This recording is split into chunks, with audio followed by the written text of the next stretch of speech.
नमस्कार विद्यार्थियों, कक्षा छठवीं के विद्यार्थियों का आज पुनः स्वागत है। बच्चों, आप पूर्व की कक्षा में पढ़ रहे थे चतुर्थः पाठः और पाठ का नाम है विद्यालयः, जिसमें हम देख रहे हैं पाठ परिचयः पाठ विवरणञ्च। यह विषय हम देख रहे हैं और यह है इस पाठ का पार्ट 2 यानी भाग 2। देखिए बच्चों, इस पाठ के शेष अंश को पढ़ने से पूर्व हम इस पाठ में आने वाले जो व्याकरण के मुख्य बिंदु हैं पहले एक बार उन्हें देख लेते हैं, जिससे ये पाठ और इसमें आने वाले अभ्यास कार्य के सारे प्रश्न आपको बहुत आसानी से समझ में आ सकें और आप उन्हें खुद ब खुद सॉल्व कर सकें। इसलिए आप ध्यान से, अभी मैं यहाँ पर जो एक पूरा चार्ट दिखाने वाला हूँ इसे आप बहुत ध्यान से देखिए। ये आपके लिए बहुत हेल्पफुल होगा, न केवल अभी बल्कि आगे की कक्षाओं में भी। जब भी आप संस्कृत पढ़ेंगे ये बहुत बेसिक चीज़ है, इसलिए आप सभी लोग इसे बहुत ध्यान से देखिए और ये पाठ फिर आपको बहुत आसानी से समझ में आएगा। चलिए इस प्रारंभ करते हैं। आपने पढ़े थे 3 वचन, एक वचन, द्विवचनम, बहुवचनम। अब नई चीज एक और आप पढ़ने वाले हैं आज, वो है संस्कृत में पुरुष। 3 पुरुष होते हैं, ये आपने इंग्लिश में भी पढ़ा होगा। प्रथम पुरुषः, मध्यम पुरुषः और उत्तम पुरुषः। प्रथम पुरुष को इंग्लिश में बोलते हैं थर्ड पर्सन, मध्यम पुरुष को सेकंड पर्सन और उत्तम पुरुष को फर्स्ट पर्सन। अर्थात इंग्लिश में जो पर्सन है वे संस्कृत के जस्ट ऑपोजिट होते हैं, संस्कृत के जस्ट विलोम उल्टे होते हैं। ठीक है बच्चों, देखिए इनका क्या मतलब होता है। उत्तम पुरुष अर्थात वक्ता, वक्ता माने बोलने वाला, यानी जो बोल रहा है वो उत्तम पुरुष है। तो बोलने वाला कौन है कि मैं हूं, मैं बोल रहा हूं अभी, तो मैं उत्तम पुरुष हुआ। मध्यम पुरुष अर्थात श्रोता, श्रोता यानी जिससे बोला जा रहा है। तो मैं आपसे बोल रहा हूं, आप सुन रहे हैं, तो सुनने वाला श्रोता होता है। तो आप हुए सेकंड पर्सन, यानी तुम जो है कर्ता वो सेकंड पर्सन होगा, यानी मध्यम पुरुष। इसके अलावा जितने लोगों के बारे में हम बात कर रहे हैं, जितनी चीजों के बारे में बात कर रहे हैं, वे सारे शब्द प्रथम पुरुष के कर्ताओं के रूप में स्वीकृत होते हैं। तो बच्चों समझ में आया आपको। उत्तम पुरुष अर्थात वक्ता यानी जो बोल रहा है, मध्यम पुरुष अर्थात श्रोता यानी जो सुन रहा है, और फिर जिस अन्य व्यक्ति के बारे में बात चल रही है वो थर्ड पर्सन होता है, या जिसे हम प्रथम पुरुष भी कहते हैं। आप बोलते हैं कि थर्ड पर्सन के बारे में बात कर रहे हैं, माने किसी अन्य के बारे में बात हो रही है, जिसे हम संस्कृत में बोलते हैं प्रथम पुरुष। चलिए, ये प्रथम पुरुष के कर्ता कौन से हैं, मध्यम पुरुष और उत्तम पुरुष के कर्ता कौन कौन से हैं, ये हम जल्दी से देख लेते हैं। बच्चों, आपने प्रथम पुरुष के कर्ता कौन कौन से हैं ये आपने पूर्व की कक्षाओं में देखा है। नया विषय केवल है मध्यम और उत्तम पुरुष का, पर पहले हम प्रथम पुरुष के कर्ता कौन कौन से हैं, कैसे प्रयोग होते हैं, ये जल्दी से देखते हैं। सबसे पहला एक वचन में है बालकः, एषः, सः। ये एक वचन के कर्ता इस तरह से बनाए जाते हैं। द्विवचन में बालकौ, एतौ, तौ। बहुवचने बालकाः, एते, ते। तो बालकः, बालकौ, बालकाः, एषः, एतौ, एते, सः, तौ, ते। और इसके अलावा एषा, एते, एताः, सा, ते, ताः, तत्, ते, तानि। जितने भी शब्द हैं हमारे आपके, जितने भी नेम हैं, जितनी भी संज्ञाएं हैं, किसी भी वस्तु, व्यक्ति, स्थान का जो नेम है, वो सारे के सारे कर्ता प्रथम पुरुष के अंदर आते हैं, तीनों वचनों में होते हैं। अब जब हमें इनके साथ वाक्य बनाना है तो हमें क्रियापद भी चाहिए। तो क्रियापद क्या होगा कि इसके साथ जो क्रियापद आएगा एक वचन में वो होता है पठति। ये एक केवल उदाहरण है, इस तरह से क्रियापदों का प्रयोग होता है। पठति यानी पढ़ता है, तो वाक्य बनता है बालकः पठति, सः पठति, एषः पठति। इस तरह से द्विवचन करता होगा तो पठतः, इस तरह की क्रिया आती है। जैसे बालकौ पठतः, तौ पठतः, एतौ पठतः। बहुवचन करता है तो पठन्ति, इस तरह की क्रियाएं आती हैं। जैसे बालकाः पठन्ति, एते पठन्ति, ते पठन्ति। तो देखिए बच्चों, आप जैसे यहां पर ये क्रियाएं बनी हुई हैं, तो इनके अंत में क्या है, पठति इसके अंत में है ति, पठतः इसके अंत में है तः, और पठन्ति इसके अंत में है ति। तो बस इतना याद रखना है कि जब प्रथम पुरुष का कोई भी कर्ता होगा तो वो जितने वचन का होगा उसके अनुसार यहाँ पर क्रियापद में पीछे कुछ चीजें जोड़नी है। तो इसका मूल जो धातु है वो है पठ, उसमें पीछे जोड़ा हमने ति, तः और अंति। अब इससे आप और भी क्रियापद बना सकते हैं, जैसे खाने के लिए खादति, चलति, हसति, पिबति, भ्रमति, इस तरह से बना सकते हैं। तो कोई भी क्रियापद हो उसके पीछे ती, तह और अंति आएगा। कब? कि जब कर्ता प्रथम पुरुष का होगा तब। आगे, अब ये विषय आपके लिए अभी यहां बिल्कुल नया है। मध्यम पुरुष, श्रोता जो है, उसमें एक वचन का कर्ता होता है त्वम अर्थात तुम, द्विवचन में युवाम यानी तुम दोनों, बहुवचन यूयम अर्थात तुम सब। इनके साथ जो क्रियाएं आती हैं वो क्या होंगी? पठसी, इस तरह की क्रियाएं हैं, ये केवल एक उदाहरण है। पठसी जैसे वाक्य बनाएंगे, युवाम पठथः, यूयम पठथः। तो कैसे बना? त्वम युवाम यूयम पठसी पठथः पठथ। ठीक है, इसमें पीछे क्या है? सी। द्विवचन में मध्यम पुरुष क्रिया के पीछे थ और बहुवचन में थ, इतना याद रखना है। तो त्वम जब होगा कर्ता तो उसके साथ आने वाली क्रिया के पीछे सी होता है। युवाम कर्ता होगा तो उसके साथ आने वाली क्रिया के पीछे थ होगा, और यूयम जब कर्ता होगा तो उसके पीछे आने वाली क्रिया में पीछे थ होता है। अब और भी क्रियापद बना सकते हैं हम ऐसे ही, चलसी चलथा चलथ, खादसी खादथ खादथ, खेलसी खेलथ खेलथ, क्रीडसी क्रीडथ क्रीडथ, हससी हसथ हसथ। इस तरह से बहुत सारी क्रियापद बनाए जा सकते हैं। कर्ता कौन कौन से हुए? त्वम, युवाम, यूयम। क्रियाएं पठसी पठथः और पठत। अब हम देखते हैं उत्तम पुरुष। एक वचन अहम अर्थात मैं, द्विवचन आवाम हम दोनों, बहुवचन वयम हम सब। इनके साथ आने वाली क्रियाएं क्या होंगी? अहम के साथ जो क्रिया आएगी पठामि, आवाम पठावह, वयम पठामह। तो वाक्य बने इस तरह। पठामि में पीछे क्या है? आमि। पठावह में पीछे आवह, और पठामह में पठामह। तो देखिए बच्चों, जब अहम ये कर्ता होगा तो उसके साथ आने वाली क्रिया के पीछे आमी आएगा। आवाम जब कर्ता होगा तो उसके साथ आने वाली क्रिया के पीछे आवह आएगा, और वयम जब कर्ता होगा तो उसके साथ आने वाली क्रिया के पीछे आमह आता है। इसलिए आप याद रख लीजिए आमी, आवह और आमह। अहम, आवाम, वयम, पठामि, पठावह, पठामा। आप यहां पर भी बहुत सारी क्रियापद इसी तरह केवल इन आमी, आवह और आमा को जोड़ के बना सकते हैं। जैसे खाद से खाना, खादामी, खादावह, खादामा। हस, हसामी, हसावह, हसामह। चलने के लिए चलामी, चलावह, चलामह। लिखने के लिए लिखामी, लिखावह, लिखामह। इस तरह से बहुत सारी क्रियापद बनाए जा सकते हैं। तो बच्चों कितना याद रखना हुआ आपको? उत्तम पुरुष अहम, आवाम, वयम। मध्यम पुरुष त्वम, युवाम, यूयम। ये 6 कर्ता हैं। अब इसके अलावा जितने भी कर्तृपद, कर्ता शब्द जितने भी बचे, अब किसी का भी नाम है, कोई भी दूसरा सर्वनाम है, वे सारे के सारे कर्ता प्रथम पुरुष के होते हैं, और उनके साथ आने वाली क्रिया के पीछे ती, तहा, अंति जोड़ा जाता है। ठीक है बच्चों, तो प्रथम पुरुष में आने वाले कर्ताओं के पीछे क्रियाएं जो जोड़ी जाएंगी उनमें पीछे क्या रहेगा? ती, तहा और अंति।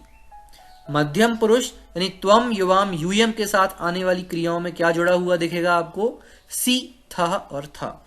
और उत्तम पुरुष के कर्ता अहम, आवाम और वयम के साथ जो क्रियाएं होंगी उनमें पीछे क्या जुड़ा हुआ होगा? आमी, आवह और आमह। इस चार्ट को आप एक बार अपने मानस पटल पर बहुत अच्छे से बना लीजिए। आगे और क्या देखने वाले हैं की चीजें, वो और हम यहां देख लेते हैं। अस्मद, अस्मद माने मैं, अस्मद अर्थात मैं। इसके लिए देखिए कौन कौन से शब्द और हैं। द्वितीय विभक्ति, द्वितीय विभक्ति का मतलब होता है जब कोई ऑब्जेक्ट है, कर्म को जिसका मीनिंग निकलता है। तो तीनों वचनों में शब्द बनते हैं। माम अर्थात मुझको, मुझे। आवाम यानी हम दोनों को। अस्मान अर्थात हम सबको। षष्ठी विभक्ति में जब ये बनेगा तो होगा मम यानी मेरा। आवयोहो हम दोनों का। अस्माकम अर्थात हमारा। इसी तरह से युष्मद शब्द हैं, ये होते हैं तुम, इस अर्थ के लिए। तो द्वितीय विभक्ति यानी जिस द्वितीय विभक्ति का अर्थ है को, इसके लिए शब्द आते हैं यहां त्वाम अर्थात तुम्ह, युवाम तुम दोनों को, युष्मान तुम सबको। और षष्ठी विभक्ति जिसका अर्थ का, की, के ये होता है, तो वहां आएगा शब्द तव अर्थात तुम्हारा, युवयोः तुम दोनों का, युष्माकम अर्थात तुम सबका। इतना और आपको याद कर लेना है। इसके बाद सारा पाठ आपको बहुत आसानी से समझ में आ जाएगा। जो शेष बचा हुआ है, चलिए शेष अंश को हम यहां पर प्रारंभ करते हैं। ऋचा तव नाम किम। बच्चों यहां पर एक इस पैराग्राफ में आप संस्कृत में परिचय, इंट्रोडक्शन कैसे दिया जाता है, कैसी चीजें पूछी और बोली जाती हैं, वो यहाँ है। ऋचा और प्रणव इन दो विद्यार्थियों के बीच में यह संवाद है। ऋचा कहती है तव नाम किम प्रणवः, मम नाम प्रणवः, तव नाम किम ऋचा, मम नाम ऋचा, त्वं कुत्र पठसि प्रणवः, अहम अत्र एव पठामि, ऋचा अहम अपि अत्र एव पठामि, इदानीम आवाम मित्रे स्वः। यहां आने वाले शब्द सारे तीनों वचनों में मैंने यहां दिए हुए हैं, जिससे कि आप जिस शब्द का प्रयोग हो रहा है उसके अलावा उसके वचनों के शब्दों को भी देख सकें। शब्दार्थ, सबसे पहला ऋचा क्या पूछ रही है, तव नाम किम, तव इसके द्विवचन में बनते हैं, आपने अभी पढ़े हैं, सारे शब्द आपने पहले पढ़ दिए हैं। अब तव युवयोः युष्माकम, तव अर्थात तेरा, तुम्हारा, तव नाम किम तुम्हारा नाम क्या है, प्रणवः मम नाम प्रणवः, मम आवयोः अस्माकं, मम अर्थात मेरा, मम नाम प्रणवः, तव नाम किम ऋचा, मम नाम ऋचा, मम नाम का, मम नाम ऋचा, त्वं कुत्र पठसि, त्वं अर्थात तुम, ये सर्वनाम है, कैसे बनता है, त्वं युवाम यूयम, पठसि पठसि पठथः पठथ, त्वं पठसि, इसलिए यहां आया है त्वं कुत्र पठसि, तुम कहां पढ़ते हो, प्रणवः अहम अत्र एव पठामि, अहम ये भी सर्वनाम है, इसका अर्थ है मैं, आई अर्थात माई सेल्फ, अहम आवाम वयम, पठामि पठावः पठामः, अहम पठामि, इस तरह से वाक्य बनता है। प्रणव क्या कह रहा है, अहम अत्र एव पठामि, अहम अत्र एव, अत्र अर्थात अस्मिन् विद्यालये एव, एव शब्द अर्थ अव्यय है, जिसका अर्थ होता है ही, ओनली। ऋचा अहम अपि अत्र एव पठामि, अपि अर्थात भी, अहम अपि अत्र एव पठामि, मैं भी यहीं पढ़ती हूं। इदानीम आवाम मित्रे स्वः, इदानीम एक अव्यय है, इसका अर्थ होता है अब अथवा इस समय, इंग्लिश में बोलते हैं नाउ। इदानीम आवाम, आवाम शब्द देख रहे हैं आप यहाँ द्विवचन में दिया है, ये सर्वनाम है जिसका अर्थ है हम दोनों, हम दोनों, वी टू। इदानीम आवाम मित्रे, मित्रम और मित्रे द्विवचन है क्योंकि दो लोग हैं, स्वः, स्वः अर्थात हैं, हम दोनों हैं। इदानीम आवाम मित्रे स्वः। पढ़ते हैं पूरी पंक्तियों फिर से। ऋचा तव नाम किम प्रणवः, मम नाम प्रणवः, तव नाम किम ऋचा, मम नाम ऋचा, त्वं कुत्र पठसि प्रणवः अहम अत्र एव पठामि, ऋचा अहम अभी अत्र एव पठामि, इदानीम आवाम मित्रे स्वः। अब हम दोनों यहाँ मित्र होते हैं, ये बात यहाँ कही गई है। तो बच्चों देखिए आपने इस टेबल में जिन शब्दों का प्रयोग किया है मैंने उसके अलावा भी दिए हैं ताकि आप बार बार उन शब्दों से परिचित हो सकें। आपको समझ में आया होगा। इस तरह आप अपना परिचय भी तैयार कर सकते हैं। अगला, शिक्षक और छात्र के बीच में एक संवाद है। ये अभी दो विद्यार्थियों के बीच का था, दो मित्रों के बीच का था, अब ये शिक्षिका और छात्र के बीच, छात्रा के बीच का है। शिक्षिका छात्राः यूयं किं कुरुथ, छात्राः आचार्ये वयं गच्छामः, शिक्षिका यूयं कुत्र गच्छतः? छात्राः वयं सभागारं गच्छामः। शिक्षिका युष्माकं पुस्तकानि कुत्र सन्ति? छात्राः अस्माकं पुस्तकानि अत्र सन्ति। यह टेबल दी हुई है यहाँ शब्दार्थ। शिक्षिका, छात्राः, इसके आगे एक ये चिन्ह दिखाई दे रहा होगा, जैसे हम बोलते हैं संबोधन वाचक, जब किसी से बोला जा रहा है, किसी को कॉल किया जा रहा है, छात्राः, इस तरह से। यूयम किम कुरुथ? यूयम यहां बना हुआ है, आप देख रहे हैं, त्वम युवाम यूयम बहुवचन में, जिसका अर्थ होगा तुम सब, यू ऑल सर्वनाम है। यूयम किम कुरुथ, देखिए आप, करोसी कुरुथा कुरुथ, तो यूयम कुरुथ ये बनेगा, है ना। द्विवचन का द्विवचन के साथ संयोजन होगा, एक वचन का एक वचन के साथ होगा। यूयम किम कुरुथ, तुम सब क्या कर रहे हो? छात्राः आचार्ये, इस शिक्षिका के लिए संबोधन है। वयम गच्छामः, वयम गच्छामः, यहाँ देखिए अहम आवाम वयम, गच्छामि गच्छावः गच्छामः, तो वयम गच्छामः ये बना हुआ है, इसलिए वयम के साथ गच्छामः, ठीक है, आपने पढ़ा है अभी, वयम के साथ क्रिया आएगी, उसके पीछे आमः आता है, तो वयम गच्छामः अर्थात हम सब जा रहे हैं। शिक्षिका यूयम कुत्र गच्छथ? यूयम कुत्र गच्छथ? यूयम, यूयम शब्द है, तुम सब जिसका अर्थ है।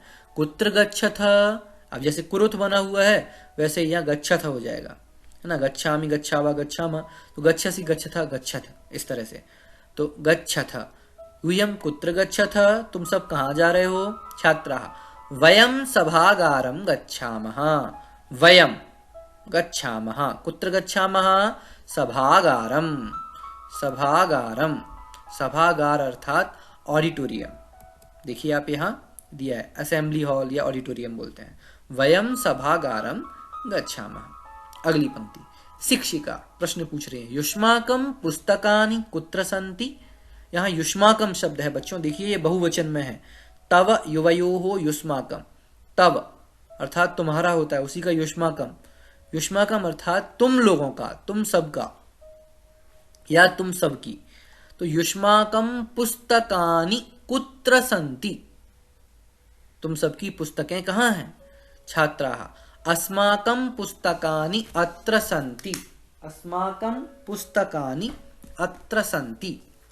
अस्माकं शब्द यहाँ बहुवचन में है, आप देख रहे हैं, मम आवयोः अस्माकं, तो अस्माकं का अर्थ होता है हम सबका या हम सबकी।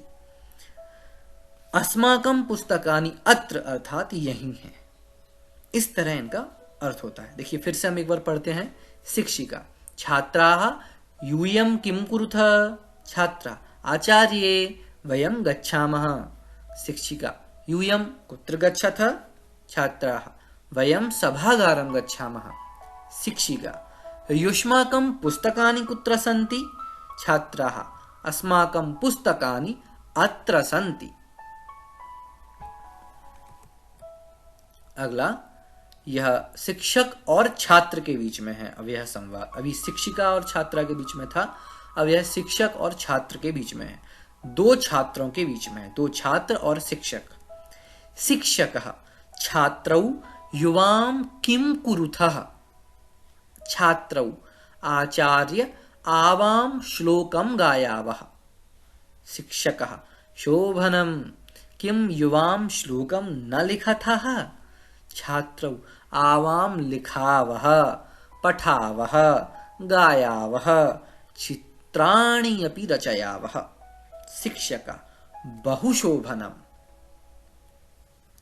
देखिए ये टेबल है, यहाँ आए हुए शब्दों के जो प्रयोग हैं उनके लिए। शिक्षक शब्दार्थ छात्रौ युवाम किम कुरुथः? युवाम अर्थात तुम दोनों, यहाँ देख रहे हैं आप, त्वम युवाम यूयम द्विवचन में है, इसलिए इसका अर्थ होगा तुम दोनों, ये सर्वनाम है। किम कुरुथः? युवाम कुरुथः, आपने देखा पिछले पैराग्राफ में आपने देखा था यूयम कुरुथ, अब युवाम कुरुथः। छात्रौ युवाम किम कुरुथः? तुम दोनों क्या कर रहे हो? छात्रौ छात्रः छात्रौ छात्रः इस तरह बनता है ना। तो छात्रौ अर्थात दोनों छात्र बोले, आचार्य आवाम श्लोकम गायावः, अहम आवाम वयम, गायामि गायावः गायामः, आवाम गायावः, गायावः अर्थात हम दोनों गा रहे हैं। किम श्लोकम गायावः, आचार्य हम दोनों श्लोक गा रहे हैं। शिक्षक शोभनम शोभनम, वेरी गुड गुड गुड, अच्छा। किम युवाम श्लोकम न लिखतः, युवाम, ये देख रहे हैं आप यहाँ युवाम और इसकी क्रिया लिखसी लिखथा लिखत, तो युवाम लिखतः यानी युवाम के साथ जो क्रिया आती है उसके पीछे था होता है। तो युवाम श्लोकम न लिखतः, प्रश्न है क्या तुम दोनों लोग श्लोक लिखते नहीं हो? छात्रौ, ठीक है, जवाब दे रहे हैं। गायावः आ गया ना, छात्रौ बोलते हैं आवाम लिखावः, आवाम अर्थात हम दोनों, आवाम यानी हम दोनों, लिखावः, ठीक है, आप यहां देख लीजिए सारे। लिखावः अर्थात हम दोनों लिखते हैं। पठावः, पठावः आप देख रहे हैं यहाँ, हम दोनों लोग पढ़ते हैं। गायावः हम दो लोग गाते हैं। चित्राणि अपि रचयावः, रचयावः अर्थात बनाना। कानि रचयावः, चित्राणि रचयावः, हम दोनों चित्र भी बनाते हैं। ठीक है, तो छात्रों ने क्या कहा? आवाम लिखावः, पठावः, गायावः, चित्राणि रचयावः। देख रहे हैं सारे सभी जगह वह आवह आवा आ रहा है। क्यों? क्योंकि इन सबके कर्ता है आवाम, ये आवाम, इसलिए इन सबके पीछे आवह है। ठीक है, तो हम दोनों लोग लिखते भी हैं, पढ़ते भी हैं, गाते भी हैं और चित्र भी बनाते हैं। शिक्षका बहुशोभनम, वेरी गुड। वह फिर पढ़ते हैं हम। शिक्षकः छात्रौ युवाम किम कुरुथः, छात्रौ आचार्य आवाम श्लोकम गायावः। शिक्षकः शोभनम किम युवाम श्लोकम न लिखतः, छात्रौ आवाम लिखावः, पठावः, गायावः, चित्राणि अपि रचयावः। शिक्षकः बहुशोभनम। इस तरह बच्चों ये हमने पाठ यहाँ पर वाचन किया और उसका अर्थ। धन्यवाद। आप सभी लोग इस पाठ को पुनः पढ़ें और इसको संस्कृत में समझने का प्रयास करें।